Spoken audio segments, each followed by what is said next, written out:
I am so glad you convinced me that the family car should be the Defender 110. It is so beautiful inside.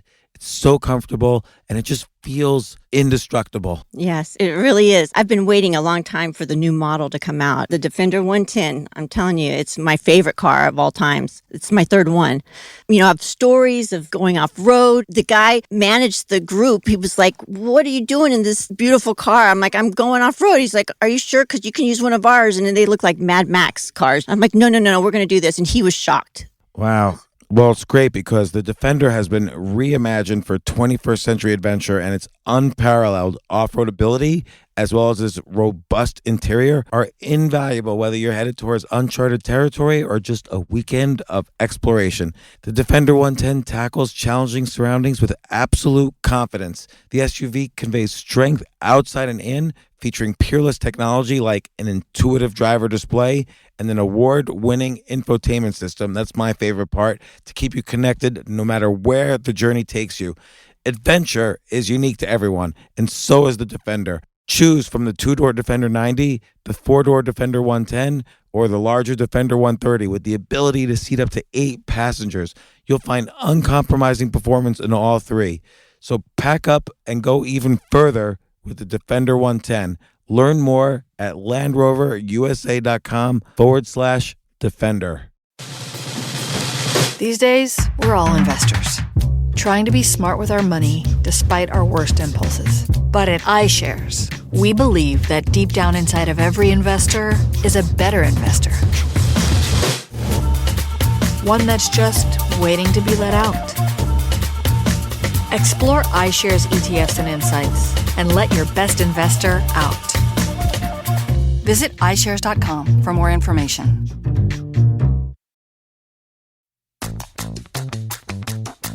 This isn't your average business podcast, and he's not your average host. This is I Will Make You a Millionaire, another episode helping someone reach their goal of making millions. This here is the second meeting with Paolo. He has several different approaches that I think are possible for him making $1 million, and we're going to go over it and talk over business models and pricing and execution and the different nuances involved. And so one idea is, can he make something that will generate Instagram followers for people without it being detected as a bot by Instagram? So we get heavy into bot detection techniques. We also talk about AI and if there's some ideas there. Here's the podcast with Paolo.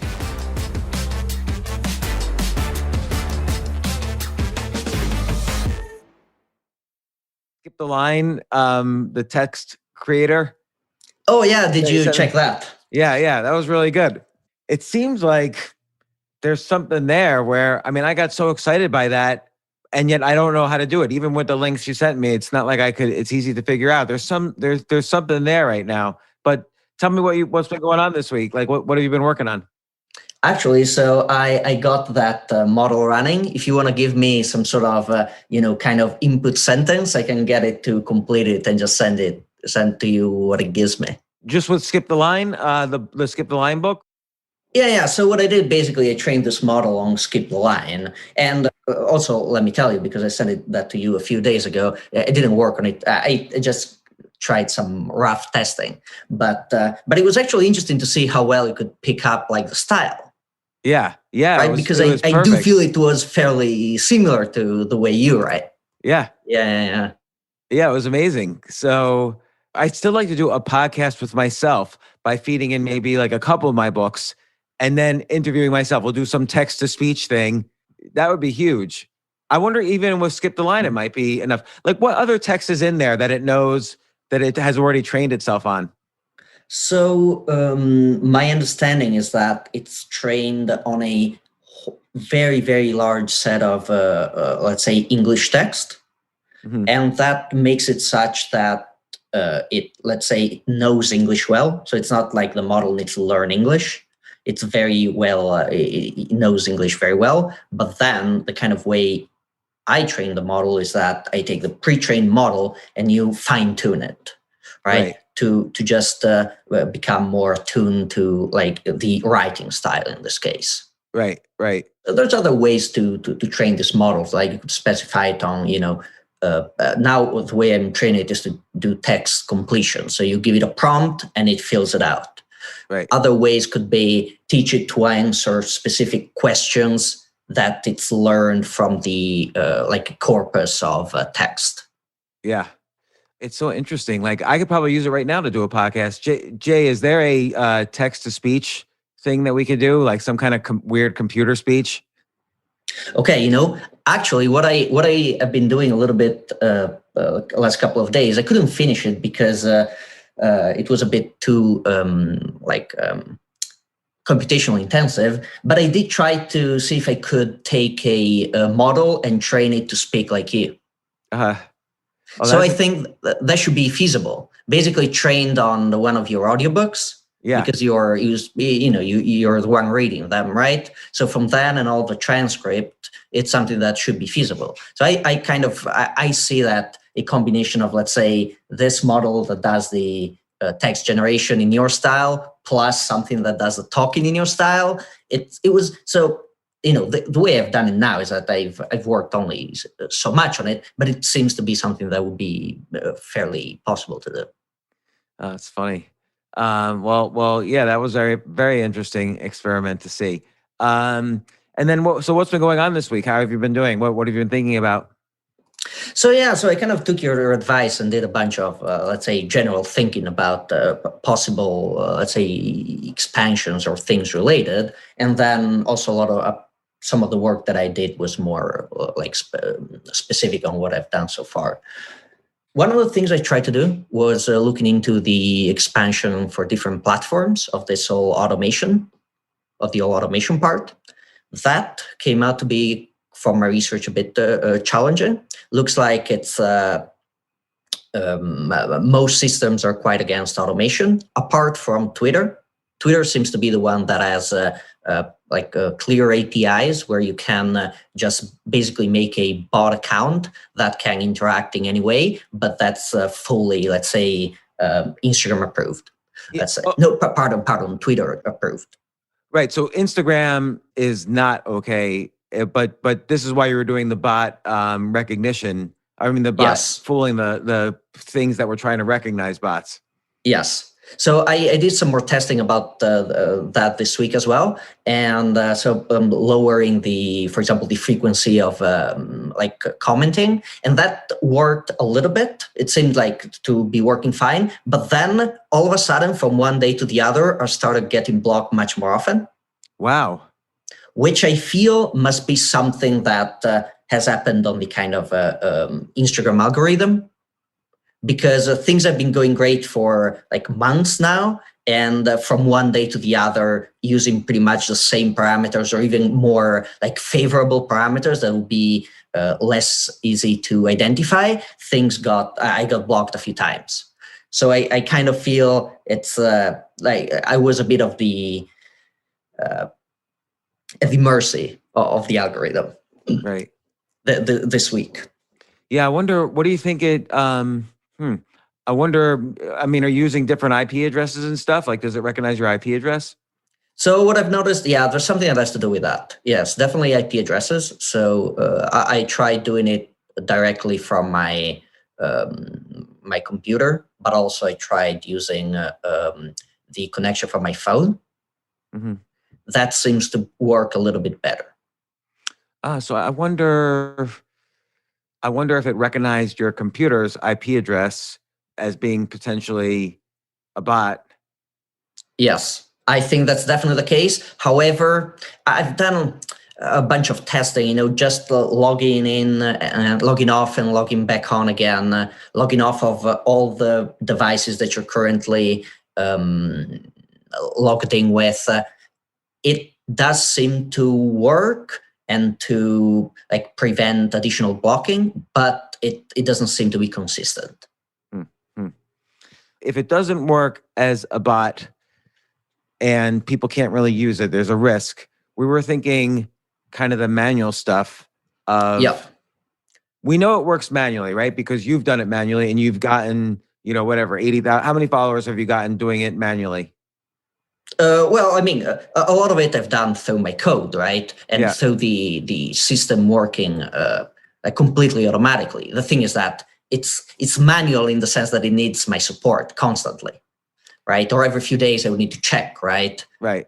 But yeah, I got like, I don't know, 11K or something like that. Why do you think that account wasn't shut down? Well, that's the thing, right? The account is not shut down, but it gets blocked for, it depends on how much you do it. It could be for, at times it's 1 day, at times it's 1 hour. At the times where I was doing the most experimental stuff, I could get blocked for like 1 or 2 weeks. I see. So it wouldn't get shut down. It would just get blocked.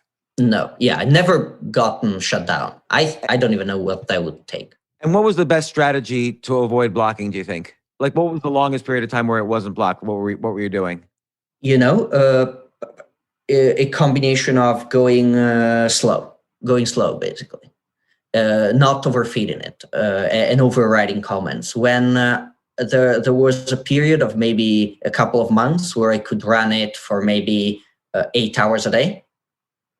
It would run 4 hours in the morning, 4 hours in the evening, and it would be fine. But for example, right now it's running with the same parameters and got blocked. So this tells me that there's something on the Instagram side where they're actually looking at, they're changing the ways of finding out if there's a bot, for example. Also, I think, if you were blocked once, you're probably likely to get blocked again. Like probably you're on a list. There's probably an extra algorithm for the accounts that have been blocked already. Yeah, that could raise some flag. But that if you were doing it as a human, like no computer, other than being notified and maybe having some prompts delivered to you, but then you modify them and put it, that won't get blocked at all. Yes.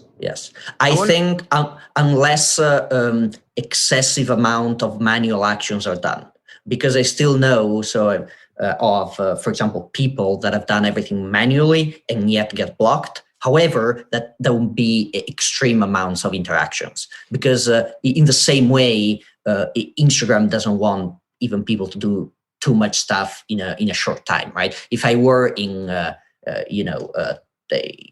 period of 1 hour to, let's say, like and comment 1,000 pictures, that would not be considered as an appropriate behavior. Right. And the people that have been locked out, my guess is, they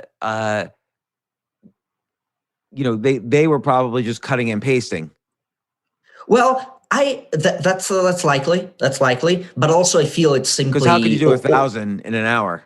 Yes, that's true. That would take, or just, one emoji.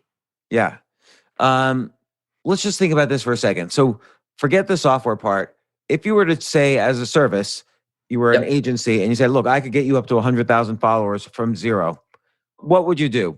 You would basically get a bunch of people like a farm in India to do what the software does. Yes.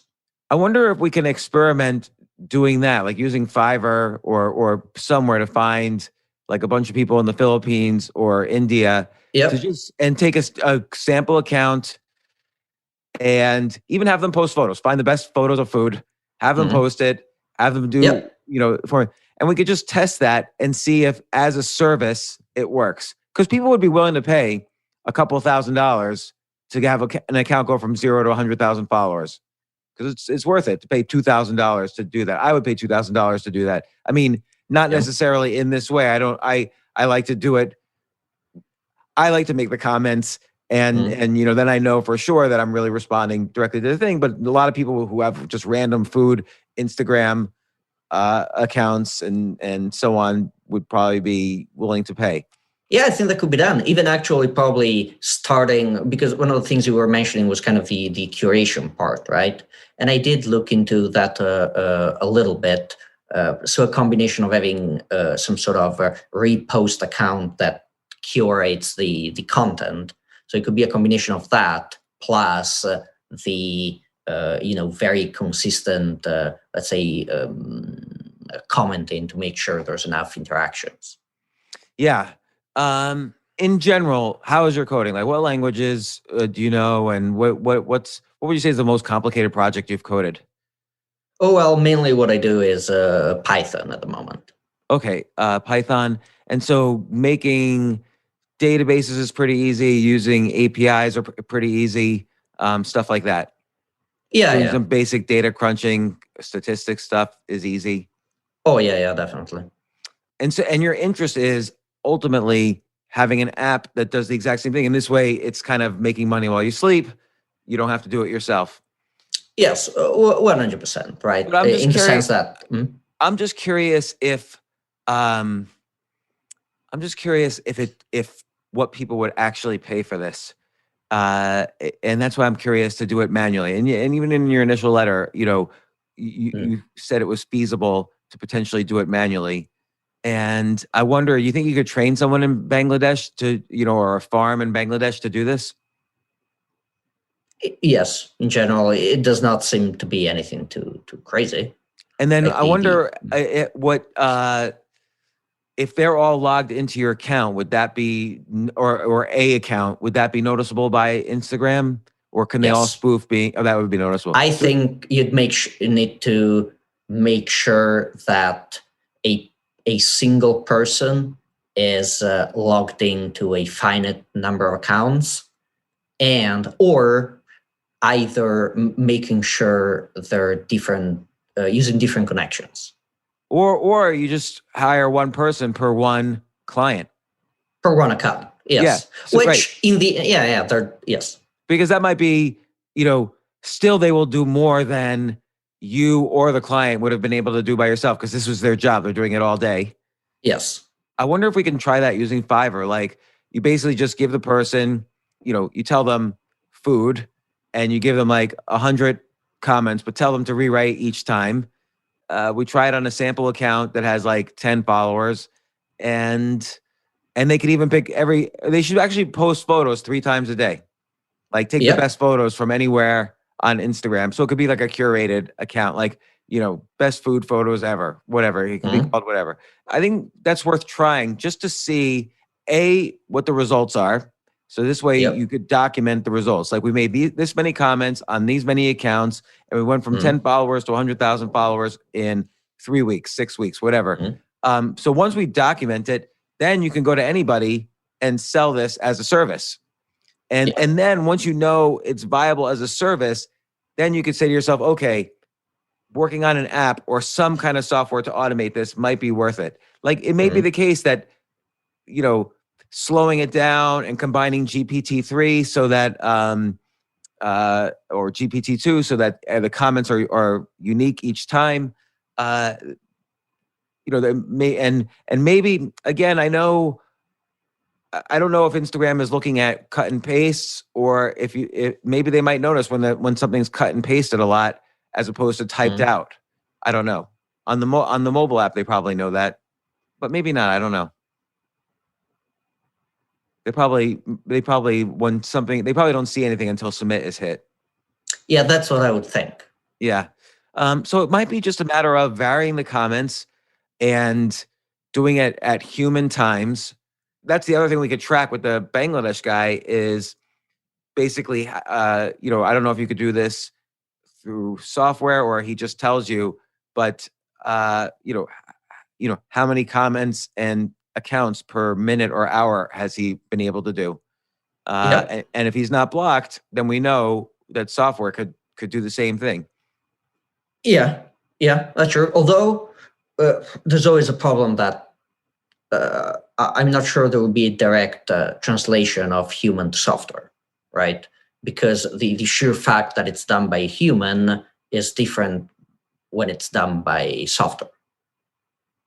Yeah, well, that's kind of the whole idea why I realize that at times I get caught is because it's not done by a human, right? So I do think that a human doing it at a reasonable pace, so at a human pace, then that would not cause any major problems. But once the automation gets into it 100%, then what I've seen is that it can be done for some amount of time until it can't, right? And that is it's something that needs to be tuned. Yeah, and but again, I wonder if I wonder if, again, we use the example from human. I see what you're saying, but maybe there's a way to just, if we see their exact heuristics of how they're doing it and they don't get blocked, and you do program it, I wonder if you'll just get blocked less frequently, or and again, we haven't tried, like, I love that Shantaram captions that you have on your Instagram account. I wonder if you can use that to generate comments, because I don't think that would be, those are so detailed and interesting. I doubt those would get blocked. Oh yeah, no. Also, I think that they're a bit different because I kind of wanted them to be like kind of caption, like almost short stories, right? Then it will be more my reason for doing that. But imagine a comment is a short story about food. Yeah. Like you post on a picture of a pizza. When I was in India, I had a pizza at the ashram, and because it was blah blah blah. I wonder if that's interesting. I wonder, in this way you'd get more insightful comments, and the comments might get more engagement. You actually might get more followers more quickly. Yeah, that's definitely an option. That's something I've not looked into it. What I actually did do is train one of these models to write food reviews. Ah, that's interesting.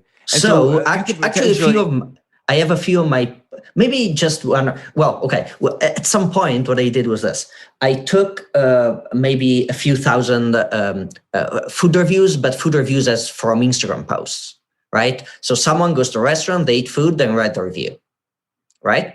I taught the model on to learn from a few thousand of those. And then I would write, this evening I tried this, raviolis from this Italian restaurant, and would just fill out the whole review. Yeah, I wonder, like, if someone has a picture of ravioli, I wonder if you can make that a comment. I think it could, yeah. Because what I'm thinking is, like, what's a sample comment that the computer generates? Well, the comments would be something in the style of what I taught it. So it would be maybe a 1 or 2 sentences, which is some kind of random appreciation for the food. I can actually look. So I have the working app on my phone, so I can just look at what it would tell me. So these are, okay, so I looked up fried chicken. It will be something like, that fried chicken looks gorgeous. Well, this I don't even know where it comes from, but it says, that's a lot of fried chicken to eat in my dreams. Oh my God. But see, that's not bad, actually.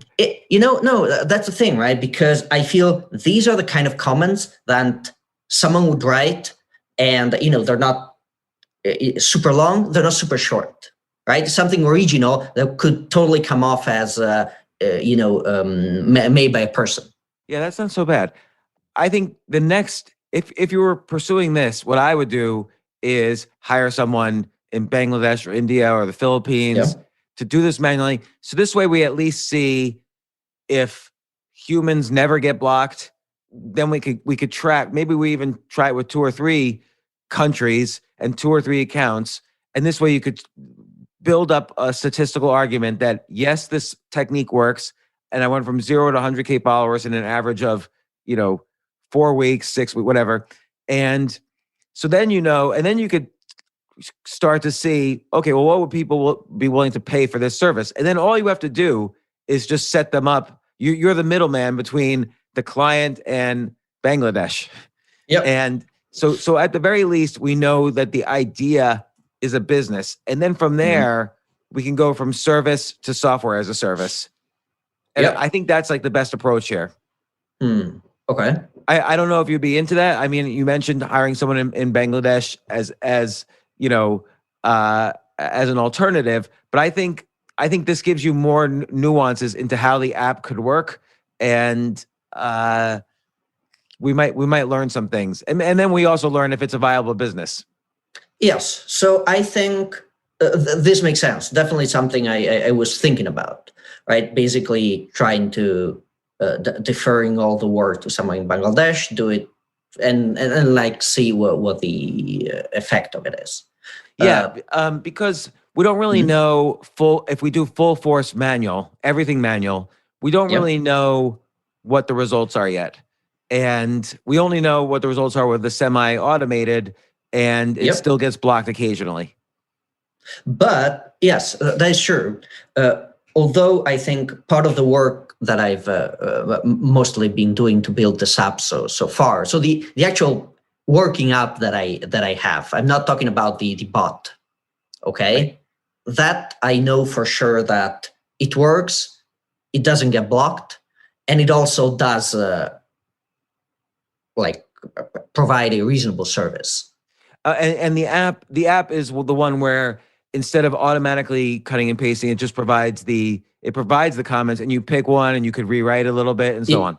Yes, and I'm so for that, I do feel it works very well in the sense that when I personally am not using my bot, okay, that is on my laptop, but I just want to use Instagram on my phone and write comments. It's I wouldn't write the comments by hand anymore. I would definitely use the app. Like I can definitely see how it makes things way easier. And you're saying, I remember last time you said it's 15% of the time as yes. So okay, this is great. And not only that, I just came up with a way to make it even faster. Oh yeah, because how would you do that? Since I have already very good comments, okay, and I know that the comments are mostly good, I built in the option for someone not to pick the comment, but to have the app pick a random comment. Okay. And I have to say, this not only makes it much faster, because you would have to say, pizza, and instead of choosing between all the comments, you get one at random, but also it makes it fun to see what comment comes up. Yeah. And if you post the same comment on multiple accounts, like how many, I wonder if you could generate, if there's a way to generate thousands of comments. That's so I think thousands of comments for each category. Oh, I mean, technically it's possible. I feel it could be almost, in a sense, overwhelming for the user.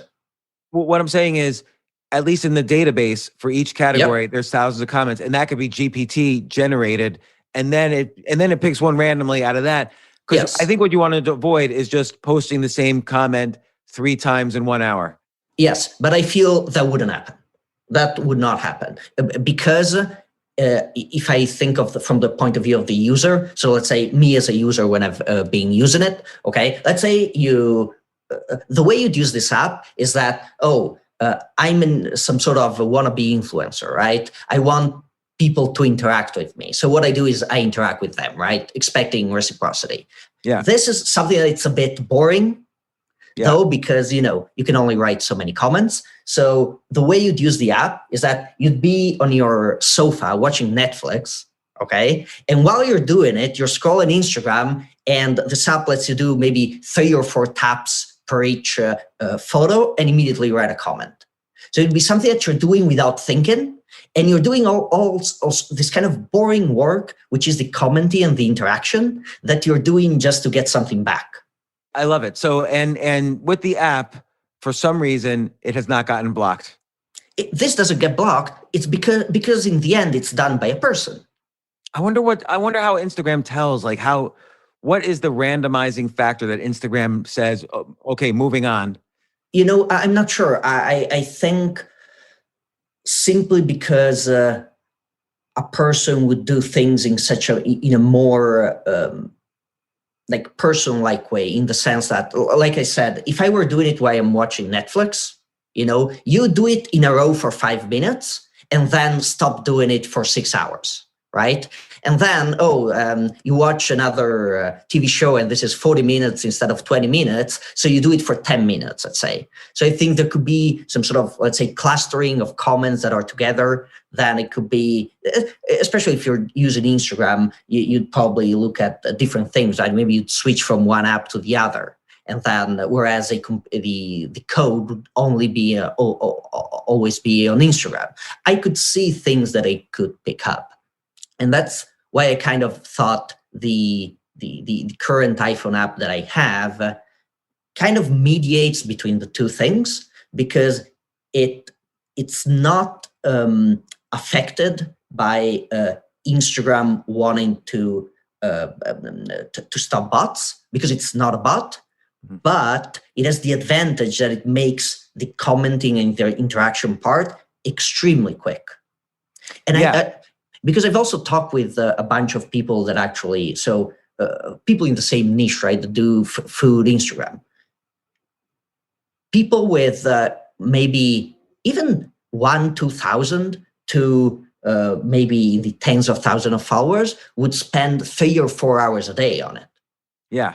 And so this way, if they spend 20 minutes or 10 minutes a day for the same results. Exactly. That is that. Spend 3 hours, but they have like 100 times the results, 10 times the results. Yes. Yeah, that's exactly why the whole idea of coming up with this, like, it came to me because for 1 or 2 days, I spent 1 hour writing comments. And to me, it was, I could not put up with it. How can you, it's something so menial, right? And I didn't want to do it. So I said, how can I make it quick? And this app seemed to be the kind of the option that would make things the easiest, both from the user point of view, so that you can do things extremely quick, but also it's basically impossible to get caught.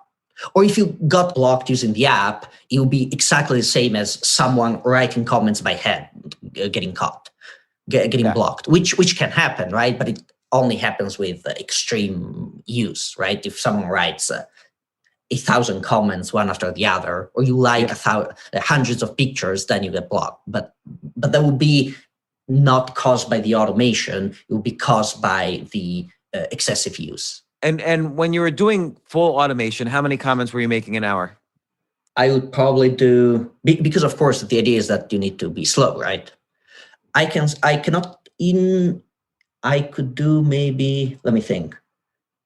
When my model was well tuned with, let's say, the Instagram algorithm and I wasn't getting blocked, I could do around maybe 400 likes and 300 comments in a day. And that wouldn't get blocked? That wouldn't get blocked. However, after a few months, it got blocked without changing any parameters. So I wonder if, you go, 300 comments, even 30 comments in an hour is a lot, right? Like if you were doing it manually, you would maybe do 5 comments in an hour. Well, yeah, it would depend on 10 comments. on the quality of the comments, but yes. I think the full automation is still worth pursuing, actually, because 300 comments, that seems ridiculous. That's like 5 comments a minute. And you're doing all the likes. That's totally a bot. Like, I don't know any human that could type that fast. Yeah. Like, definitely. Yes. Especially or nobody that would spend the whole day doing it. Oh, no, wait. But what I said is that they would do 400 comments in 1 day. Oh, in 1 day. In 1 day, yes. Otherwise, that would be clear because it's impossible, right? You can write that. So, yeah. Okay, from a performance point of view, it's not a problem. You can tell it to do however many you want, right? But yeah, to not get caught, it would be 400 done in maybe 8 hours. So 50 per hour. Yeah, 50 per hour likes. That's still a lot. Okay, yeah. So here's some changes I think that are easy to make. So let's just say at most 100 comments a day, which is still more than the average human would do, right? Like you would never do manually 100 comments in a day. That would be so boring. And then you do that and you're doing that every day, but it might be below the radar. And then I would have it randomly, spread it out at random time frames. So that in an 8-hour period, you're going to do 100 comments.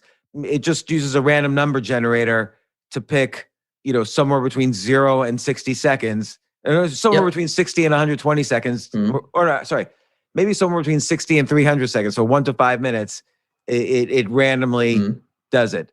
Because you probably don't have a randomizer in there right now, right? Yeah, it's already doing it random weights. But how long are the weights? It's actually, even that is random.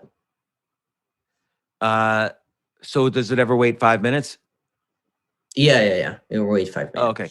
What's the fastest though? I think it would be probably maybe 30 seconds. Okay, so I would just maybe just up that a little bit.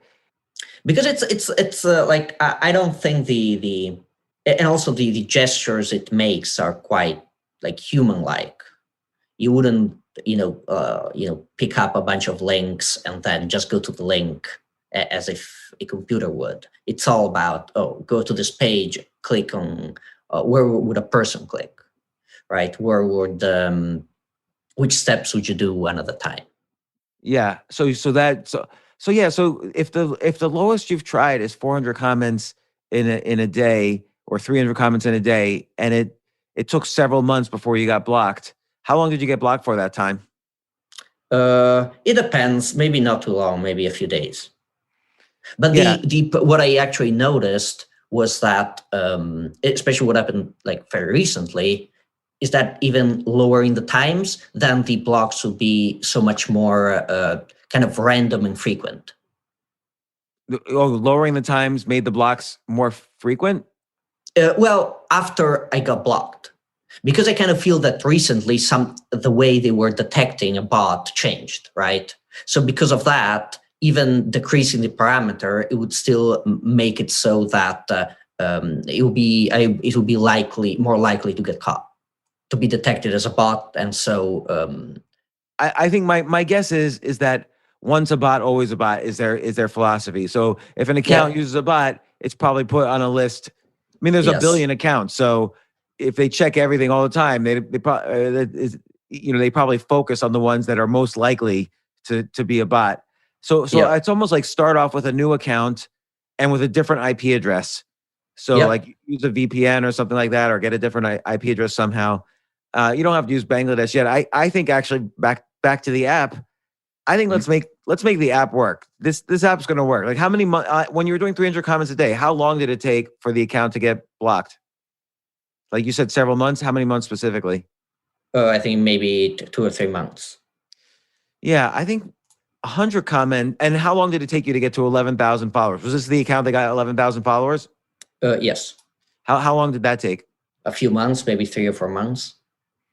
Right. So is that? And then of course, there's a bit more than that, right? Because of course, it's going to matter how much you post, the quality of the post. But let's say the interaction part, that was 100% taken care of, to the extent that, even inaction by me and let's say not posting would still lead to followers growth just by the code line.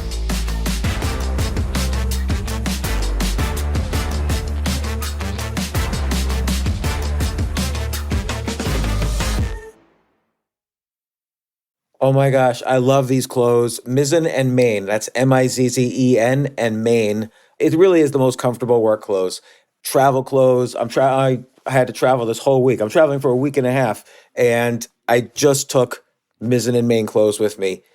Close out 2023 in style with comfortable, breathable, packable, and machine washable pieces from Mizzen and Main. As you wrap up your year-end goals, enjoy a Mizzen and Main dress shirt that you can wear confidently. I like that they've very, very just nice, solid colors. I don't really like to get all fancy in patterns and everything, although they do have some pattern shirts, but very comfortable clothes, stretchable pants. It's just super comfortable, but they look professional, and you can wear them casually or professionally. I like some of their flannel shirts or untuck shirts. I love untuck. I never tuck in. So again, whether you're shopping for a special someone or giving yourself the gift you really want, I just buy myself gifts. Mizzen and Main is the perfect gift for any guy who works, travels, and cares about looking and feeling great. As you could tell by my many photos across the internet, I care about looking fantastic. I'm practically a model. And let's be honest, every guy loves to look great. So again, shop now at mizzenandmain.com and save 20% when you spend $130 or more using promo code James. That's promo code James at Mizzen and Main, Mizzen and Main,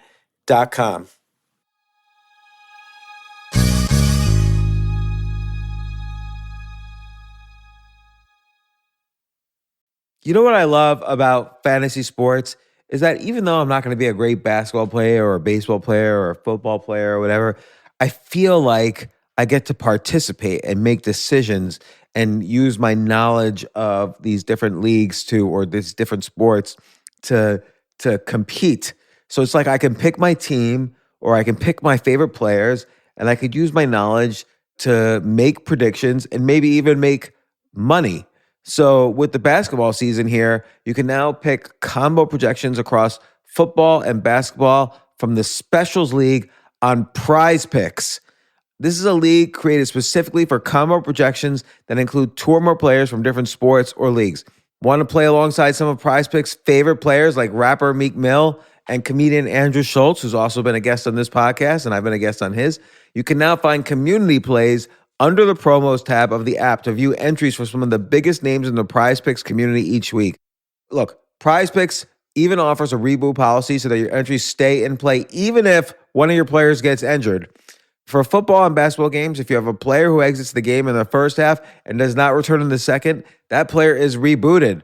Prize Picks is the only daily fantasy sports platform with an injury insurance policy. What? So, I love playing it. I love anywhere where I can use analytical ability with my interests to demonstrate some skill and maybe make some money. And I like the game-like aspect. I do wish they had chess as a category on prizepicks.com, but I'll settle for what they've got. Maybe I should make my own fantasy chess league. But in any case, I love Prize Picks. Go to prizepicks.com/James. Use code James for a first deposit match up to $100. That's the easiest $100 you're ever going to make. So that's prizepicks.com/James and use code James. Daily fantasy sports made easy.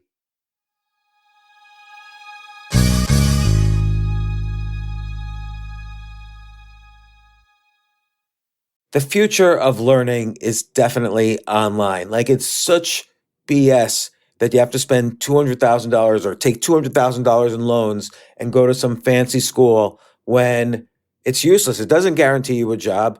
Most employers, including me, do not care about degrees or grades or anything like that. We want to care that you love what you're doing, that you know what you're doing, in some cases that you have experience or that you're willing to learn.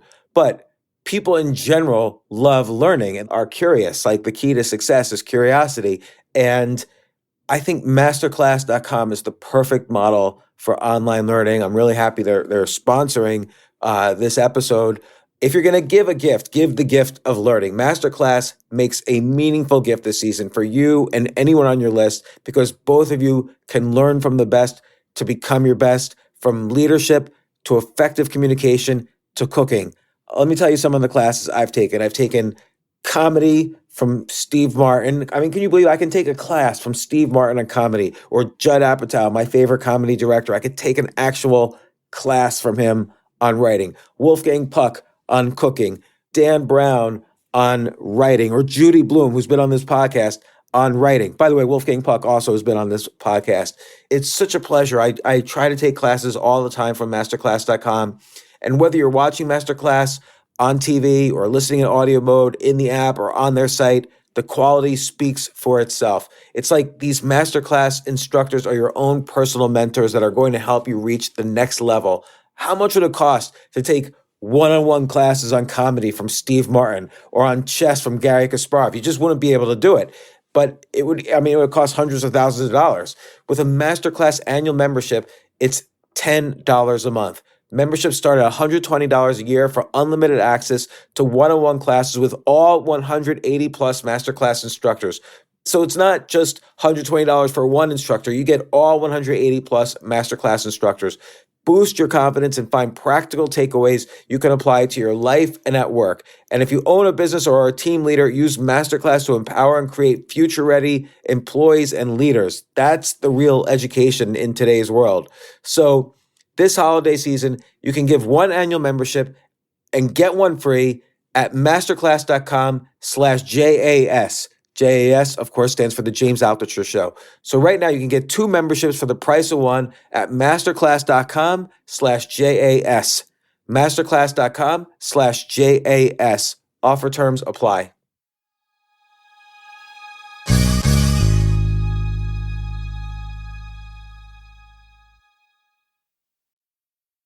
Can the app be set up also to post so that you have, again, like we talked last time, it finds, all the best pictures and it posts them. So by finding a best picture, maybe it finds pictures with lots of likes or whatever, and then it just reposts them and it gives attribution, and it's kind of like a curated food photo of the day.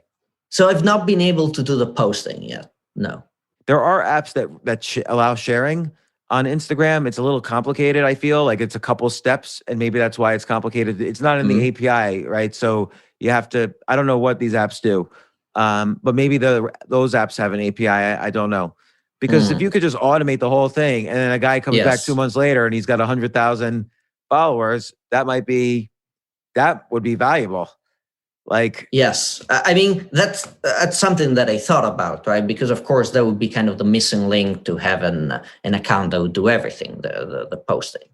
But that I think I was looking into it, and I did find a method that worked up to a year ago, but then something got changed and it wouldn't work anymore.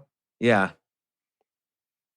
So there's something called Loomly.com, which allows you to schedule posts, but then. But my understanding is that those apps, because I've looked into those as well, they let you schedule, but they don't do the actual posting. I feel they give you, at least the ones I found, they give you a reminder to post, and then you go to the app, you click, and it's gonna open the app in Instagram and let you post. But it wouldn't be the ones I found 100% automated. So really, what we're talking about is we want to reshare posts, and so there's something called repost. I wonder if it has a. Yeah, so uploading via the API is not possible. Yeah, that's what when I was looking into it, it didn't seem possible like that. I did find some trick that worked for some time, but then they I think they patched it, or they made it, because I think in some even the web version as opposed to the app version has limited capabilities. Let me ask you, I'm jumping around a little bit, but you also mentioned this might be interesting for Tinder as well. Oh, yeah. I think that's one of the kind of next steps. And this would be specifically for the actual app that I've done, the commenting app. When I say app, I mean the phone app to write comment. You know why? And I already have a kind of prototype version of that. Okay, yeah. It's not for the app, but it's for the Chrome extension. I think I showed you the Chrome extension as well. Yeah. I mean, it seems like there's so much potential here. And it's okay, let's say on Instagram, we can't figure it out right now, except for maybe you could try just as an experiment, a new account, new IP address, and at most 100 comments a day, and just randomizing as much as possible. And just try it just to see. Maybe you get the same number of followers, because maybe you don't need 300 comments a day. Maybe 100 is enough if you select really the best accounts or whatever. And just one last thing on the Instagram one. Last time we looked into potentially finding accounts that are trending upwards, but that might be hard to do. I don't know. Yeah, so I thought a little bit about it as well. That I think what's possible to do is set up some code that would do kind of daily scraping of different hashtags, very specific, right? Yeah. It could be, now, of course, everything I'm thinking is food related, just because I've been looking at those things. And just from that, look at, basically see if you can get, let's say some ratio of likes of a post to the number of followers, right? So you'd see that if this ratio is higher than the norm, that would be saying this person who usually doesn't get a lot of likes got so many more. It must be some sort of up and coming Instagrammer. So maybe it could be someone who's on the rise. Okay, yeah. So I mean, but maybe though, to really test this out. So you've never tested out at most 100 comments a day. I think I've done that before. I'd say it would still be worthwhile having like test and see if it gets blocked. Yeah, Yes. and don't do 30 seconds. Do at least like a minute or two, or a random time between 1 and 5 minutes. Yeah. And what's another thing that you haven't randomized that we could randomize? Well, definitely a comment should never be repeated twice in 1 week. Yep. Maybe something like that. Or maybe a comment should never be repeated. I don't know. Is that possible? I suppose. Yeah. I mean, yeah. Well, yeah, it could be possible. I guess that's why I'm saying if the text generator could generate new comments all the time, but okay, if you're just doing it with one account, and if you don't, at least you don't repeat once every 2 days, maybe that's good enough. Because how many hashtags are you set up for? I look for around maybe 300 different foods. Okay, so yeah, and if you have 30 comments for each hashtag, probably in a day or two you're not going to repeat, and you could have maybe some code that it doesn't repeat. That is something I thought about, because even if you the amount of comments I would have would be in the tens of thousands. Yeah, but with fewer comments a day though, and and it might not. It's probably easier to write some code so it doesn't repeat comments. Yep, that could be done. And if it runs out of comments for pizza, then it waits like 3 days before it looks for pictures with the pizza hashtag. Yeah. So, and then I'm curious if this could be automated for Tinder. So like a guy doesn't really want to, a guy could do it manually on his own, right? But maybe he just wants to swipe on everybody, put comments, and then at the end of the day, see who commented back, and then he decides. Yes. So that like, could be, I think that could be done, and it will be even easier. And like you could take their profile as the, I don't know how Tinder works. Does someone make a comment that's like a starting point? Like does the woman... You'd have to be matching first, and after that you can make a comment. You can start conversation, right? And you could see her profile and her comments? Yes. So then you could use the Shantaram, maybe combined with a book like The 5 Love Languages or something like that. Like to train it on like a book that's deep, and then a book that's about relationships, and just automatically generate. And then of course, and then you're responding to her first comment. I wonder if that's worth trying. Yeah, I could try and see what, like, to train the model on some book. Yeah, and see what comes out. Because like that app, like Super Tinder, that app probably would be huge. Oh yeah, something like that. Definitely. I wonder if it's likely that there would be some limiting behavior there as well. But in general, yeah. So I can tell you what I've done already. This was kind of a proof of work for the idea. Was this? You saw this that Chrome extension, right? Yeah. So the Chrome extension is the same of how the app on the phone I have works, right? Gives recommendations. In the case was for food.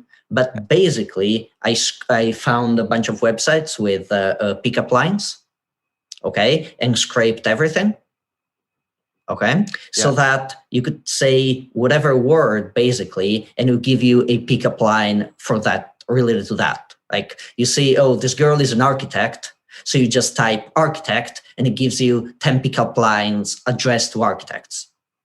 I see. So that would make the, let's say, the first line, let's say, pickup line, like a solved problem. So let me see. If I search pickup lines for architects, I'm just curious. 50 plus architect pickup lines. Can you help me subdivide my property? Do you live 500 feet away from an elementary school? Because I like to establish some adult uses at your place. Oh my.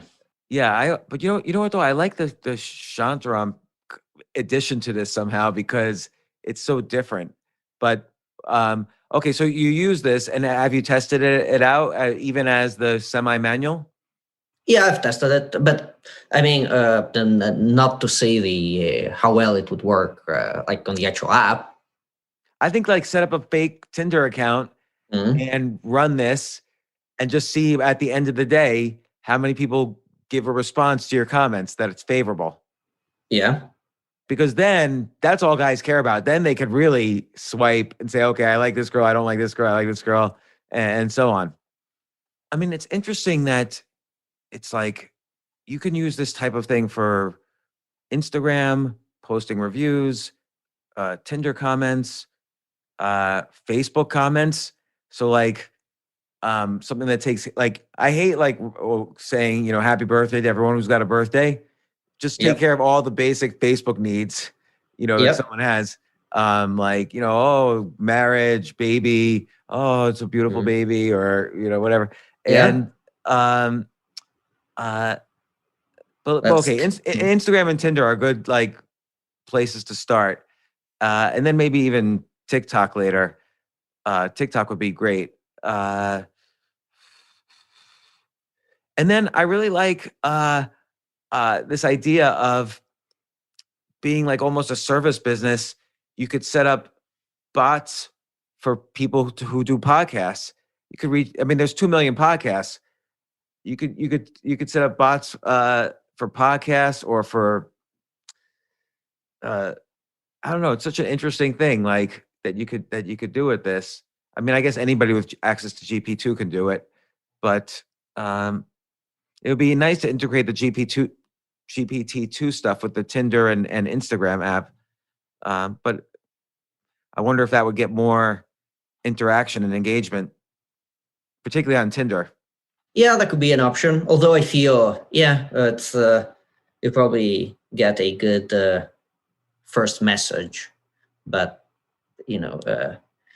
I'm not sure if that's enough. It's definitely a good start. Yeah. Right. So that's what people want. But yeah. So I mean, overall, kind of my thinking behind this is that for the specific automation part, in general, there are like the 3 levels that we kind of discussed.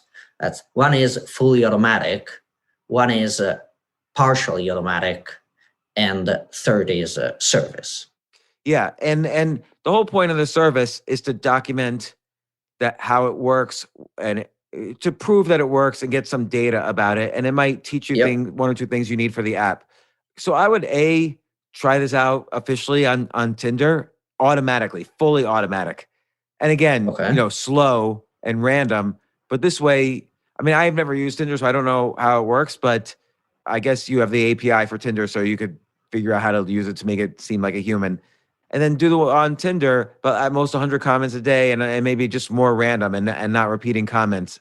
But also, I think so for Tinder, there's limits on how many people you can like see every day, right? That's because they want to charge you more for the app, right? So I think you can only see 20 people a day.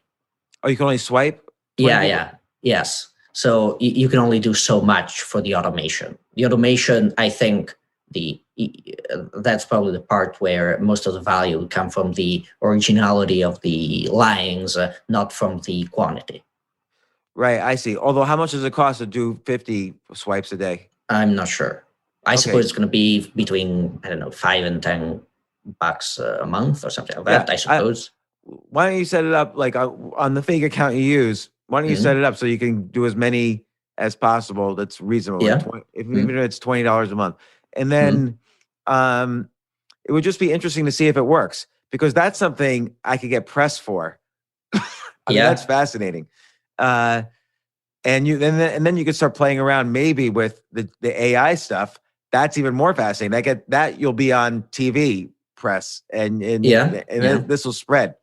And there's nothing that Tinder can do to stop it, because if you really randomize it and use the AI and so on, they're never going to detect the bots. And then when I using that skip the line GPT-2 stuff, if I were to ask a question, how fast before it could respond? So at the moment it's not trained to answer questions, right? So it will do completion. Right. I think there's ways to train it to do answering of questions, right? Well, I wonder if But a question can be formed as a sentence that needs completion. So um, I could say, James, the best movies ever made are, and then it completes. So if I just form every yeah, yeah. question as a completion, and I could explain that at the beginning, like that's how it works. But I'd like to try that out. Do you think, is there a way we can? Yeah, so I feel I had it going earlier. I think it got restarted. If you, well, while we talk in like 5 minutes or so, it can be running, and I can get it to complete I mean, stuff. But I have yeah, to. it wouldn't take long. So, and the way here it's run, it's also, I suppose there could be more performance, like better performance ways to do it, but it would take just a few seconds when it's already trained to just answer. Yeah, and also like even if it's a little slow, uh, we could edit out silences and stuff like that. That would be so interesting. So I'd really like to do that, and that would be good that would get some press for what you're doing as well. So I'm out of town next week, but the week after next, maybe let's do a meeting and let's do a podcast with the skip the line thing. If we could find a text to Okay. speech thing, and the text to speech doesn't have to sound like me. It could sound. I think it's more interesting if it sounds like an AI. Kind of Yeah, like, yeah, well, that's true. That would give. yeah, I kind of can like I can try to look into what I can do for this. Yeah, definitely. Do you think you could play around with the Instagram? So again, it's the at most 100 or 80 comments a day, and let's just see what happens. Oh yeah, Maybe a little definitely. slower, random time frames. Just trying to figure out like what humans do. It also is going to look at does it know if you're scrolling on the feed? Maybe it doesn't know that. How does it find posts? Basically looking at hashtags. I give it a list of hashtags to go through, Yeah, I see. and So it looks basically it goes through the hashtag page, and it selects the pages at random. so it The can't. posts. Does the API allow you to just see what's on the feed? So this is not done through an API. Oh, right. You're totally. Oh, so how do you get the post from the hashtag? You're scraping. Basically, yeah, it's like searching. Yeah. Okay. Yeah. I wonder if that is a red flag when it looks for hashtags as opposed to just going on the feed. Oh, but you get. I can have it go over the feed as well. But you know what? That's Also, part of what you I could do just. as well. You know what you could do too is Yeah. just have like follow 1,000 accounts, and you're gonna have notifications constantly. Yeah, so I can. Yeah. That's another thing that I've been doing. Yeah. Yeah. And does the app look for notifications? No. I wonder if the app can specifically look for oh no, you don't need to look for notifications. The notifications will happen. I mean, is the app's communicate? How would the app So I'm know? thinking how to do that, because, for example, in order to have the app work completely, I'm using some sort of kind of public public kind of a GitHub repository to do part of the interactions, and then I'm augmenting it through my tricks, let's say.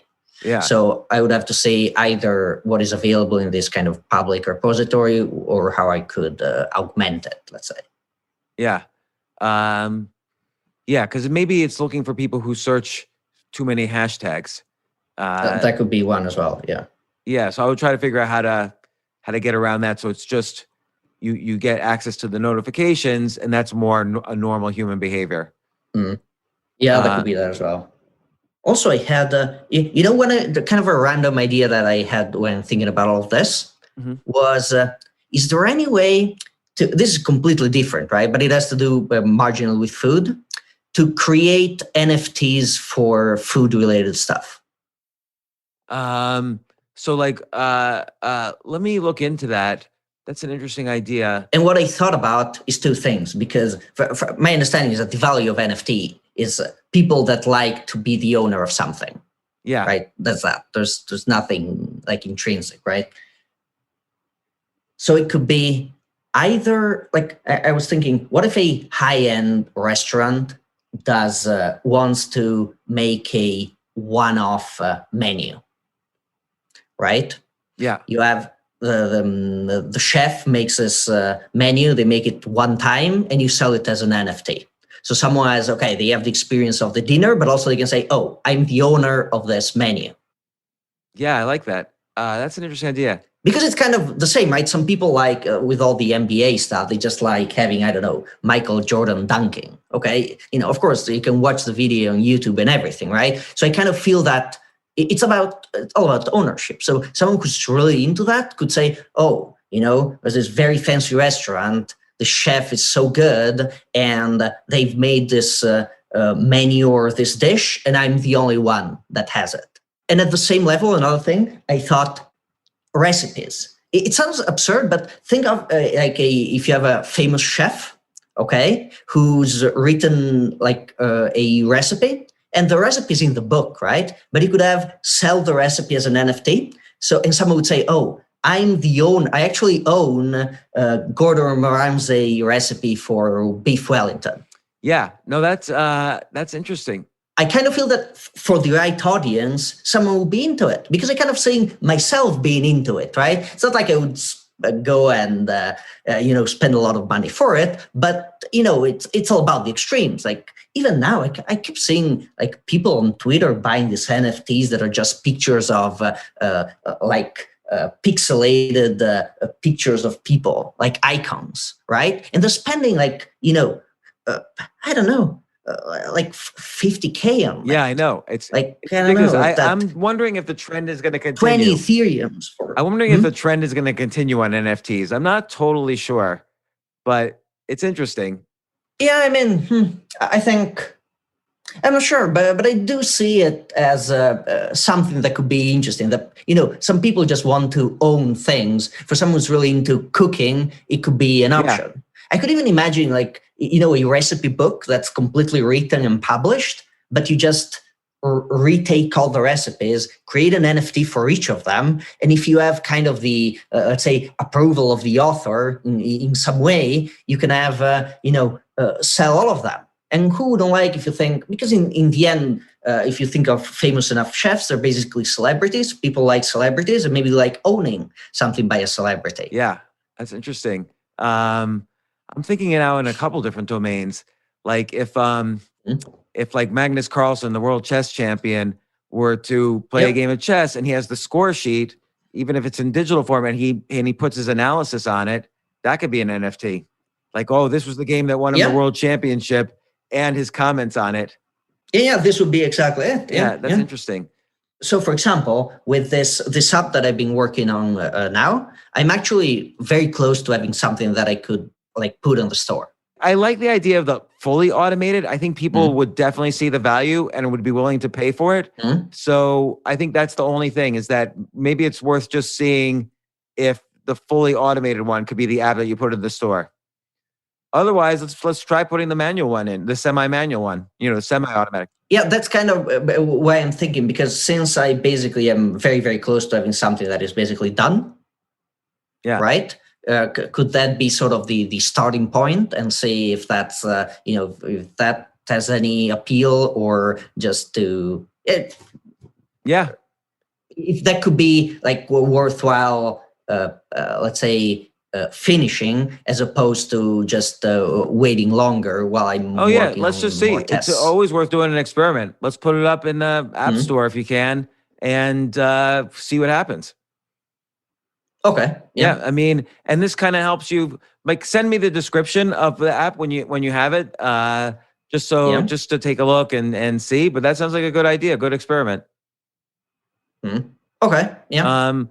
All right. So let's chat in 2 weeks or before then. If there's something interesting, I'd love to hear. If you post it in the app, I'll buy it and see the process myself. But let's that sounds good. Okay. Yeah. Perfect. Okay. Thanks a lot, Paolo. Thanks, Jay. Yeah, thanks a lot.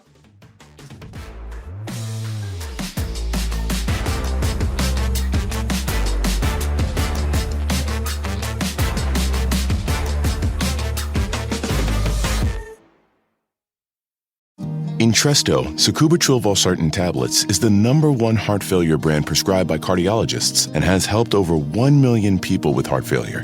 It's a prescription medicine that treats adults with long-lasting chronic heart failure and works better when the heart cannot pump a normal amount of blood to the body. Don't take Entresto if pregnant. It can cause harm or death to an unborn baby. Don't take Entresto with an ACE inhibitor or aliskiren, or if you've had angioedema with an ACE or ARB. Don't take with aliskiren or within 36 hours of taking an ACE inhibitor. The most serious side effects are angioedema, low blood pressure, kidney problems, or high blood potassium. Angioedema is swelling of your face, lips, tongue, and throat that may cause death. If it causes difficulty breathing, get emergency help. Ask your doctor about Entresto. To learn more, visit support.entresto.com or call 833-446-6699. For pricing, visit Entresto.com/cost. If you can't afford your medication, Novartis may be able to help.